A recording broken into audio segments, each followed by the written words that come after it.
Você curte o Conexão 21? Então inscreva-se no nosso canal, ative o sininho e dá aquele like que ajuda muito na divulgação.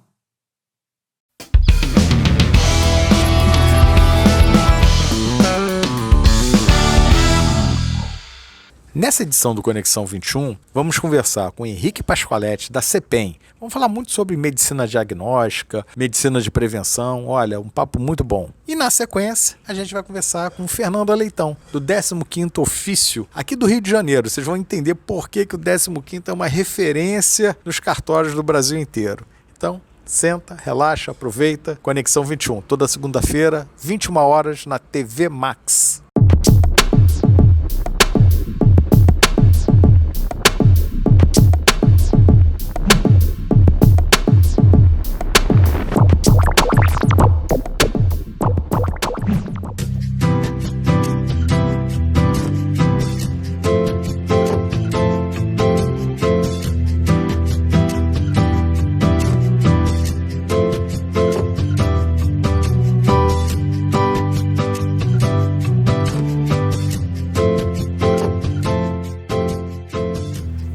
Pessoal, mais um Conexão 21 e hoje o convidado é um amigo querido.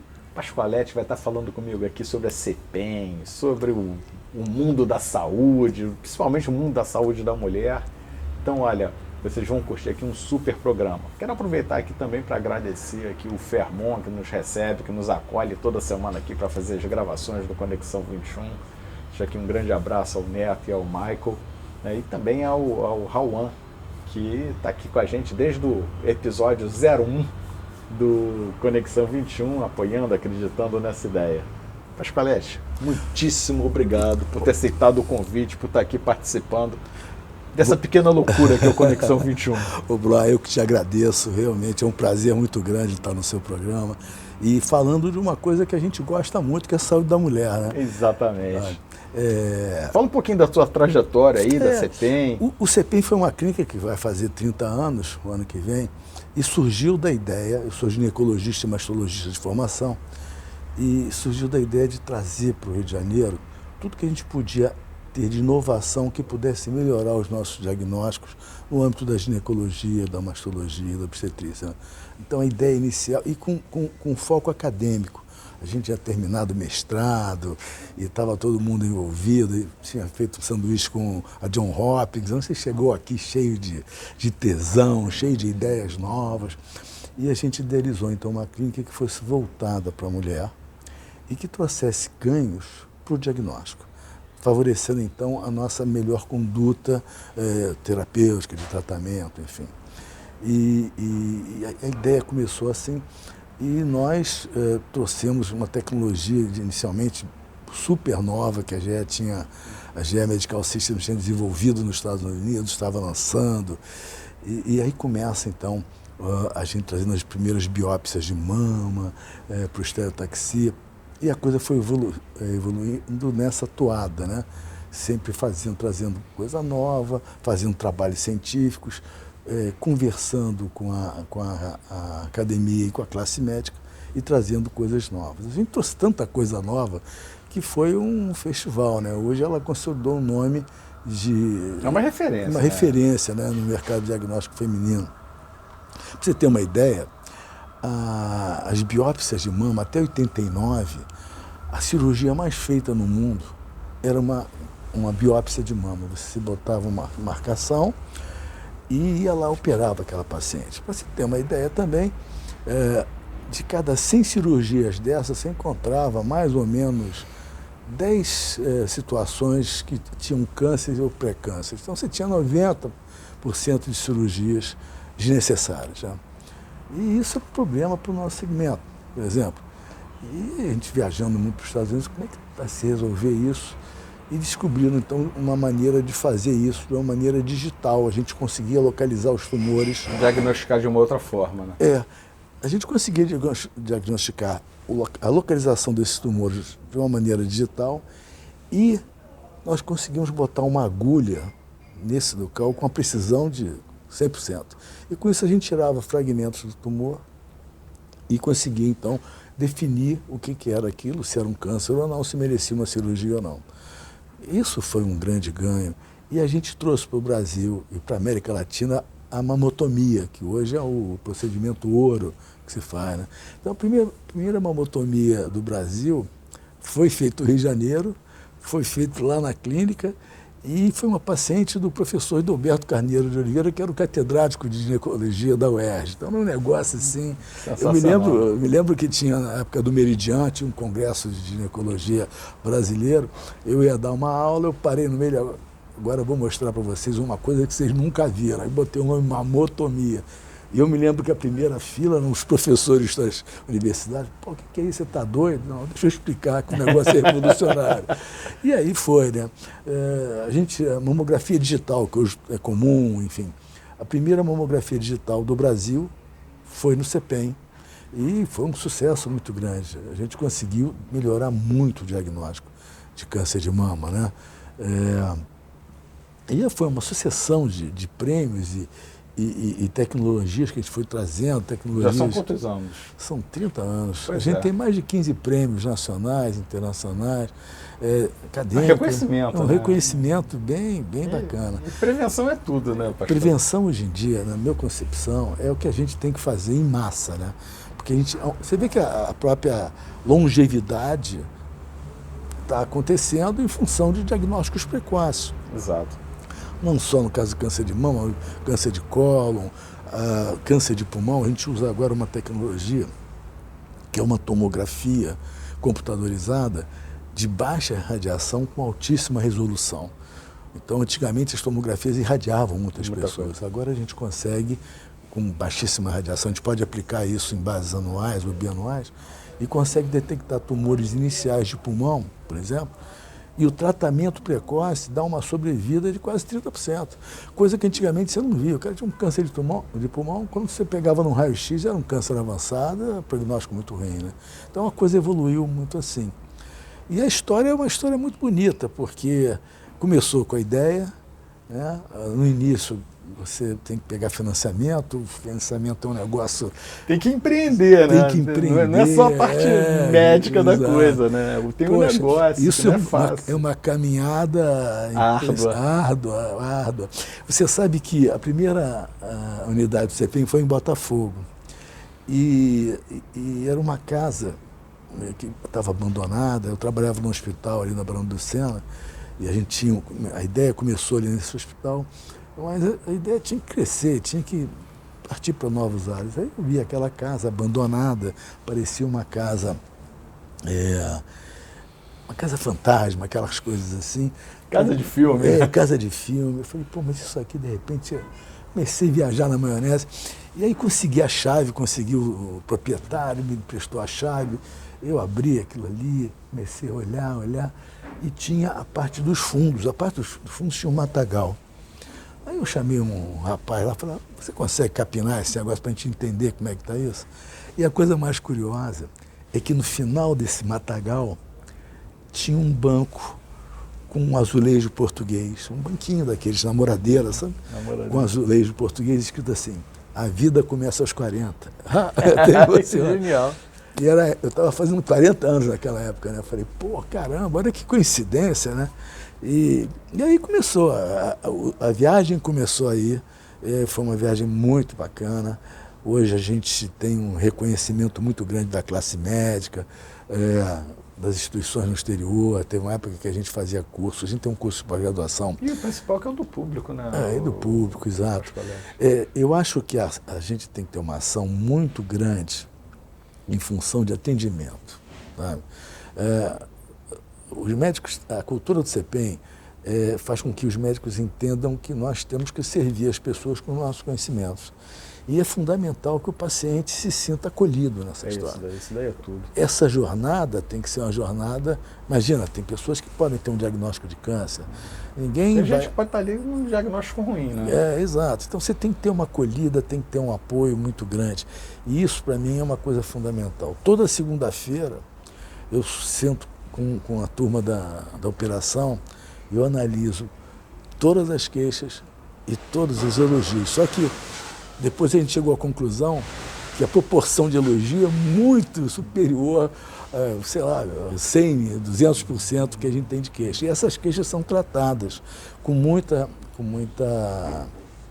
segurança, para entender melhor o que o paciente precisa, quais são as necessidades dele.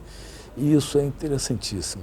Essa visão da necessidade das pessoas também é um negócio que eu acho muito importante. Por exemplo, as pacientes que tinham câncer de mama, elas acabam não podendo usar hormônios. Então elas entram na menopausa e são muito castigadas pela falta de hormônio. E isso tem uma repercussão muito ruim na genitália da pessoa, né?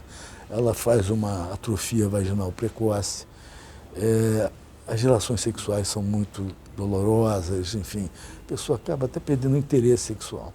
Então, a gente analisando esse problema, o que a gente pode fazer? Então, em 2016, 2017, eu comecei a viajar nos congressos europeus de ginecologia, vendo como é que as pessoas tratavam. Eu descobri que um pessoal da Croácia tinha desenvolvido um laser, tá?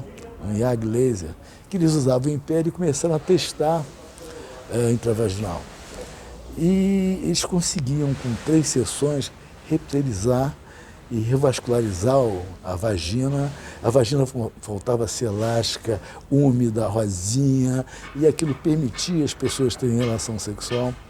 E, consequentemente, a gente conseguia fazer uma solução de contorno para o problema que tinha. Então, nós trouxemos o laser vaginal, que é um sucesso até hoje, e, olha, é uma coisa fantástica. Quer dizer, analisando um problema que um grupo de mulheres pode ter, a gente começa a procurar soluções para isso, né? Exatamente. A gente trouxe, por exemplo, uma tecnologia agora que chama-se angiomamografia. É uma mamografia com contraste. Muitas pacientes não conseguem fazer uma ressonância de mama por fobia, por uma série de razões. E a gente consegue substituir a ressonância de mama, boa parte dos resultados da ressonância de mama, com muita precisão, uma sensibilidade muito grande, através da angiomamografia, que é um exame muito rápido, 10 minutos a gente já tem o diagnóstico. E é uma coisa que eu acredito agora que vai ser, por exemplo, a maioria dos trabalhos agora no meio científico são de angiomamografia. Então, quer dizer, a gente já trouxe o negócio, já está trabalhando, já ganhamos 2 prêmios com isso. Vai ser sensacional. Então tem umas coisas interessantes. Inovação, né? Está ali na ponta mesmo. Você juntar a inovação com conhecimento, treinamento e atendimento e compreensão do que é o nosso público e quais são as reais necessidades que esse público tem. Pascoal, diz pra gente, como é que o pessoal aí faz contato, pega mais informações do CEPEM? Nós temos um site, né? É o www.cepem.med.br. Tem o nosso telefone de marcação, 22668000, tá? O Jonas bota essas letrinhas aqui embaixo. Isso. E através desses 2 canais, a gente tem uma quantidade grande de contatos. Você pode, vários setores da empresa que você pode se comunicar, né? Tá. Olha, o Pascoalete, como eu te falei no início, né? O tempo aqui passa e assim, o pessoal só acredita quando realmente passa. Eu sei. Então eu quero te agradecer aqui mais uma vez por ter aceitado o convite, por ter vindo bater esse papo aqui com a gente, por ter dado essa aula aí pra gente. E pessoal, a gente volta já com mais Conexão 21. Você quer potencializar o seu e-commerce, você quer entrar no mercado de venda online, conheça a Simples Inovação. Nós somos um one-stop solution há mais de 10 anos no mercado, resolvendo problemas como os seus. Bom, pessoal, de volta com Conexão 21 e agora uma convidada para lá de especial. Estou aqui com a Fernanda Leitão. Ela vai falar da trajetória dela e vai dizer para a gente também por que o 15º ofício é uma referência no Brasil de cartório. Fernanda, super obrigado por ter aceitado o convite aqui de estar participando no Conexão 21. Chegou o dia finalmente. Muito obrigado. Fala um pouquinho pro pessoal aqui da sua trajetória e de por que o 15º é essa referência e todo mundo conhece. Então, bom dia, Alberto. É uma honra, eu agradeço muito a oportunidade de estar aqui hoje para poder falar um pouquinho do cartório, um pouquinho da minha trajetória. E assim, a minha trajetória eu vou te falar em poucas palavras. Eu iniciei a minha vida fazendo um concurso para a Procuradoria do Município, mesmo antes de formada. Eu me formei pela UERJ, Logo que eu me formei, um ano depois, eu fiz um concurso para a Procuradoria-Geral do Estado, onde eu trabalhei durante 5 anos. Atuei também na advocacia privada. E depois de 5 anos como procuradora e como advogada, eu resolvi fazer um concurso para o tabelionato, onde eu assumi a delegação do 15º Ofício de Notas, onde eu sou tabeliã há 24 anos do 15º. E em relação a falar um pouco do 15º, por que ele é uma referência, eu entendo que ele... E não precisa ficar constrangida não, tá, Fernando? Que todo mundo sabe que é uma referência mesmo. É bom ouvir isso, mas assim, eu nunca fico nessa zona de conforto de achar que, não, cheguei lá, eu sou uma referência, eu não preciso fazer mais nada. Não, muito pelo contrário. Eu acho que exatamente o que faz a gente ser referência é acordar todo dia e tentar fazer diferente, tentar inovar, tentar fazer algo novo, fazer novo, fazer diferente, mudar um pouco essa imagem que as pessoas têm de cartório. Porque assim... A gente estava falando aqui, né, do carimbador maluco, né? A pessoa sempre pensa, é o carimbo, é a burocracia, é a fila, é o mau atendimento. Então, você me desculpa falar, mas eu vou falar, é uma visão ignorante hoje em dia do cartório. Ignorante no sentido de desconhecimento mesmo, desconhecimento. O cartório hoje, ele, por exemplo, com esse movimento que existe, de você tirar algumas atividades, alguns procedimentos que antes eram exclusivos do Poder Judiciário, hoje em dia você já pode fazer no cartório. Esse movimento a gente chama de desjudicialização, mas eu prefiro chamar de compartilhamento da justiça. Por quê? Quando você fala em desjudicializar, você pensa numa subtração de poder. E, na verdade, eu não entendo que é uma subtração, né? É um compartilhamento da responsabilidade. Porque esse número imenso de ações é responsabilidade de todos nós. Claro. No final, é de todos nós. Isso é a sociedade que está ali. É a sociedade que está ali, é um retrato da sociedade. Então, por exemplo, hoje em dia, desde 2007, você já pode fazer o inventário, a separação e o divórcio no cartório. Você já pode fazer um reconhecimento de filho, tanto o reconhecimento de filho, seja biológico ou socioafetivo. Você pode fazer um reconhecimento socioafetivo direto no cartório. Você tem a filiação homoparental, o casal homoafetivo pode ir no cartório e já registrar o filho no nome. Isso dá uma agilidade gigante, né? É imensa. E agora, foi ontem, saiu publicada a Lei 4.382, que converteu a medida provisória 1085 em lei, e ela prevê também dois importantes itens para a sociedade que eu vejo, que é a adjudicação compulsória extrajudicial, que você, por exemplo, você também tem o uso capião extrajudicial, agora você tem a adjudicação compulsória extrajudicial também. E lá nessa lei também há uma previsão para os tabelionatos de todos os países, para os cartórios de uma forma geral, poder, por exemplo, emitir um documento de identidade, um passaporte, ou, sei lá, uma carteira de trabalho. Pô, que legal. Isso vai agilizar muito. Muita coisa. Vai facilitar muito, vai ser muito eficiente e é mais barato também. Não, assim, isso daí, o que eu acho que é o mais importante, Fernando, é que gera um conforto para a população enorme, né? Assim, alivia, não tem aquelas filas malucas, aquele tempo enorme. Isso daí, assim, ajuda muito a quem está ali na ponta usufruindo do serviço, né? Exatamente. E hoje em dia eu vejo até um movimento dos próprios advogados no sentido de incentivar os seus clientes para uma mentalidade não mais tão adversarial e mais no sentido de composição, de você tentar um acordo. Porque todo mundo viu que você simplesmente entrar com uma ação não é a solução. Não é a solução. É melhor você buscar essa solução através desses métodos, a mediação, arbitragem, acordo, enfim, qualquer coisa é melhor do que você entrar num litígio. Um mau acordo é melhor do que uma boa briga, né? Olha, e eu que milito há muitos anos, né, dentro do... Você sabe muito bem disso, né? A última coisa que a gente quer é propor uma ação. Você quer tentar entrar num acordo, tentar resolver de outra forma, que é sempre liquidar melhor. O assunto, né? E tirar aquilo da tua cabeça. Exatamente. Fernanda, e uma coisa assim, que muitas vezes surpreende o pessoal é a tecnologia embarcada dentro dos cartórios, dentro do funcionamento do cartório, dentro do 15º. Enfim, a minha turma aqui, você sabe muito bem que é de pessoal ligado em tecnologia. Uhum. Como é que é isso? Fala um pouquinho pra gente aí, o que está acontecendo agora aí de novidade? Olha, em relação a essa parte de tecnologia, desde 2017 que eu venho falando sobre a blockchain. o ganho que o uso dessa nova tecnologia já não está mais tão nova, né? Não tão nova. Ela surgiu no mundo em 2008, ou seja, a gente já tem um tempinho aí de blockchain. Ela vai revolucionar o mundo. Ela vai mudar a forma com que as empresas trabalham, enfim, ela vai imprimir muita transparência, muita segurança, que é tudo que a gente precisa. Mas assim, voltando um pouquinho, hoje em dia, na realidade do cartório, a gente passou por esse momento da pandemia, que foi muito triste, sem dúvida nenhuma, para todos nós. Todos nós provavelmente temos uma história triste para contar em relação à pandemia. Eu não poderia ser diferente também.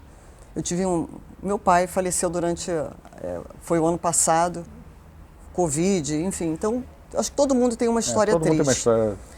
Mas, assim, toda crise, até a crise no diagrama francês, ela é composta por 2 diagramas, perigo e oportunidade. Quer dizer, perigo e oportunidade. Ela gera oportunidade. Então, em 2020, o CNJ, ele publicou um provimento 100, que possibilitou a prática dos atos notariais de forma eletrônica. Então, você pode fazer eletrônica, mista, híbrida, né? Uma parte física, uma parte eletrônica, e o físico também ainda. Então, o que isso facilitou? Por exemplo, a pessoa queria divorciar, o outro cônjuge estava em outro país, ou estava em outro estado, ou tem que fazer um inventário, a família está espalhada pelo mundo inteiro.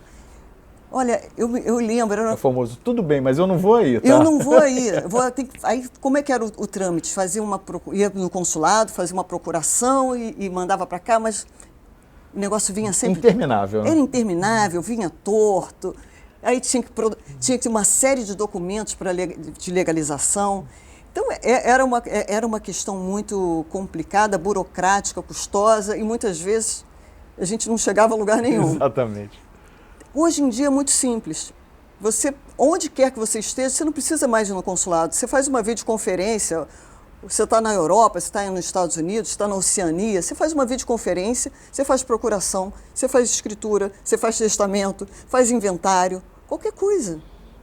Eu tenho que legalizar o documento para ir não sei onde. É muito simples, você faz um apostilamento no cartório, que a gente chama de apostilamento de AIA, você legaliza aquele documento. E aquele documento serve para 114 países ao redor do mundo.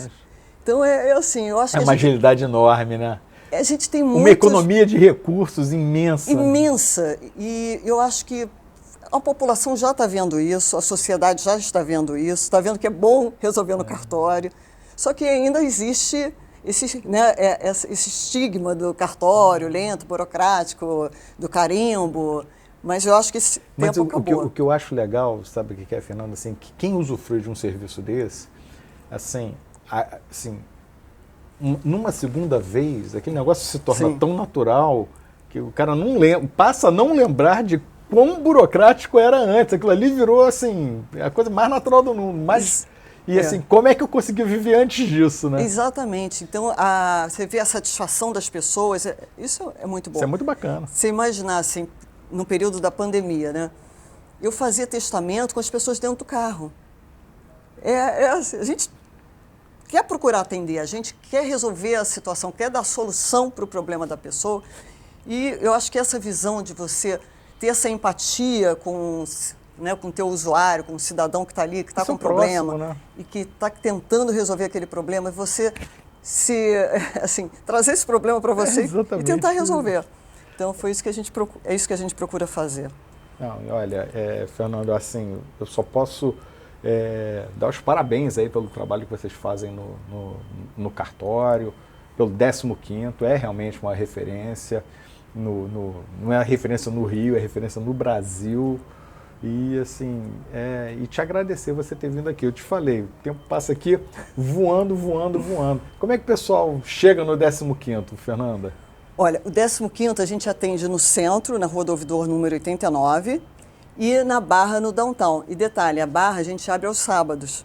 Olha aí. Então, se você quiser resolver seu problema no sábado... Porque isso daí também, assim, vou aproveitar, vou abrir o parênteses, né? Claro, porque isso é uma coisa que todo mundo fala assim, caramba, durante a semana eu estou trabalhando, eu preciso resolver essas coisas, o dia que eu tenho para resolver é sábado, e sábado está fechado.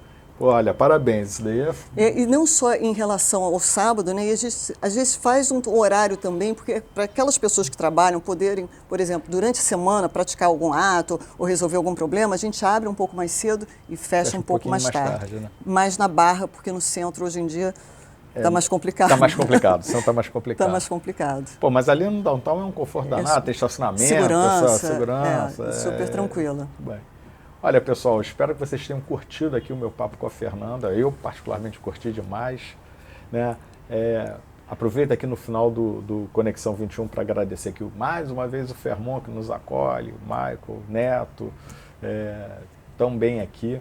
Fazer também aqui, mandar um abraço muito especial para o Rawan, que acredita no projeto, nos patrocina. Rawan 10. Tá? Estou olhando para lá, mas eu estou vendo você aqui. 10. Muito obrigado aqui por estar nos ajudando. Jonas, não esquece de botar aqui as camisinhas, a loja de camisa do Conexão. Pessoal, até a próxima. Fernanda, uma honra, viu? Obrigada. Obrigada a todos.